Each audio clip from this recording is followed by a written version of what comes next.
सभी फ्रेंड्स को आने वाले छठ पर्व की हार्दिक शुभकामनाएं। जैसा कि आप जानते हैं कि हर साल कार्तिक मास के शुक्ल पक्ष की चतुर्थी से षष्ठी तिथि तक छठ पूजा का पर्व मनाया जाता है। इसे डाला छठ और सूर्य षष्ठी भी कहा जाता है। 4 दिनों तक चलने वाले इस उत्सव के दौरान अनेक परंपराएं निभाई जाती हैं। छठ पूजा मुख्य रूप से सूर्य देव की आराधना का पर्व है। छठ महापर्व के तीसरे दिन डूबते हुए सूर्य को अर्घ दिया जाता है। तो अब हम जानेंगे कि यह पर्व कब से शुरू हो रहा है। इस बार छठ महापर्व 5 नवंबर मंगलवार से शुरू होगा। छठ पर्व से पहले दिन को नहाए खाए कहते हैं। इस दिन महिलाएं घर की साफ सफाई करती हैं। 6 नवंबर बुधवार को छठ महापर्व का दूसरा दिन होगा, जिसे खरना कहते हैं। इस दिन से 36 घंटों के लिए निर्जला उपवास शुरू हो जाता है। 7 नवंबर गुरुवार को छठ पूजा का मुख्य दिन रहेगा। इस दिन डूबते हुए सूर्य को अर्घ दिया जाता है। अगले दिन यानी 8 नवंबर शुक्रवार को लोग उगते हुए सूर्य को अर्घ देकर अपना व्रत पूर्ण करते हैं। अब हम जानेंगे छठ पूजा में उपयोग होने वाली पूजन सामग्री। छठ व्रत में अनेक प्रकार की चीजों का उपयोग किया जाता है, जिसमें है फल, फूल, दूध से बनी सामग्री, टोकरी, अनाज, मिठाई आदि शामिल हैं।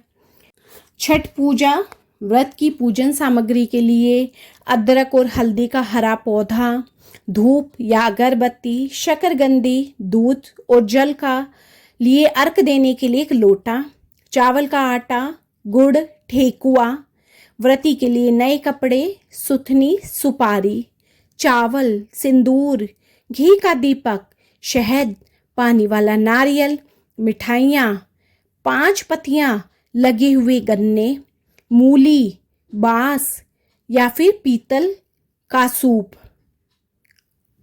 इसके अलावा थाली, पान, गेहूं, बड़ा वाला नींबू, फल जैसे कि नाशपाती, केला और शरीफा, प्रसाद रखने के लिए बांस की 2 टोकरी। अब हम जानेंगे सूर्य को अर्घ देने का समय। छठ पर्व के तीसरे दिन शाम को डूबते हुए सूर्य को अर्घ देने का विधान है। पंचांग के अनुसार 7 नवंबर गुरुवार को सूर्यास्त का समय शाम 5:32 रहेगा। ये समय डूबते सूर्य को अर्घ देने के लिए शुभ रहेगा। अब हम जानेंगे छठ पूजा की पूजन विधि। 7 नवंबर गुरुवार की सुबह जल्दी उठकर स्नान आदि करने के बाद व्रत पूजा का संकल्प लें। दिन भर छठ व्रत के नियमों का पालन करते हुए बिताएं। शाम को जब सूर्यास्त होने वाला हो, उस समय अपने आसपास किसी नदी या तालाब के निकट पहुंचकर सूर्य देव की विधि विधान से पूजा करें। सबसे पहले दीपक जलाएं, सूर्य देव को फूल अर्पित करें। चावल, चंदन, कुमकुम, तिल आदि चीजें एक लोटे में डालकर सूर्य देव को अर्घ दें। पूजा करते समय सूर्य देव के इन मंत्रों का जाप करें, जैसे ओम घृणी सूर्याय नमः, ओम ह्रीं ह्रीं सूर्याय का मन में ही जाप करें। और जो पूजन सामग्री बताई गई है, उन्हें एक बांस की टोकरी में भरकर सूर्य देव को अर्पित करें और परिवार की सुख समृद्धि के लिए और बच्चों की लंबी आयु के लिए कामना करें। संभव हो तो इस दिन ब्राह्मणों और गरीबों को दान करें। इसके बाद ही स्वयं भोजन करें।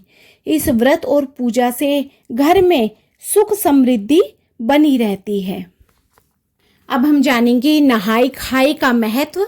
नहाए खाए से छठ पूजा की शुरुआत होती है। नहाए खाए जैसे कि नाम से ही स्पष्ट होता है कि इस दिन स्नान करके भोजन करने का विधान है। नहाए खाए के दिन व्रती करने वाली महिलाएं नदी या तालाब में स्नान करती है। यदि नदी में नहाना संभव ना हो तो घर पर ही नहाते हैं।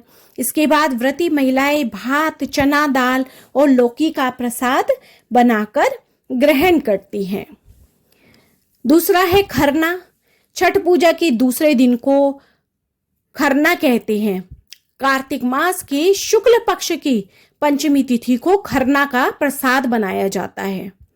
इस दिन माताएं दिन भर व्रत रखती हैं और पूजा के बाद खरना का प्रसाद खाकर 36 घंटे के निर्जला व्रत का आरंभ करती है।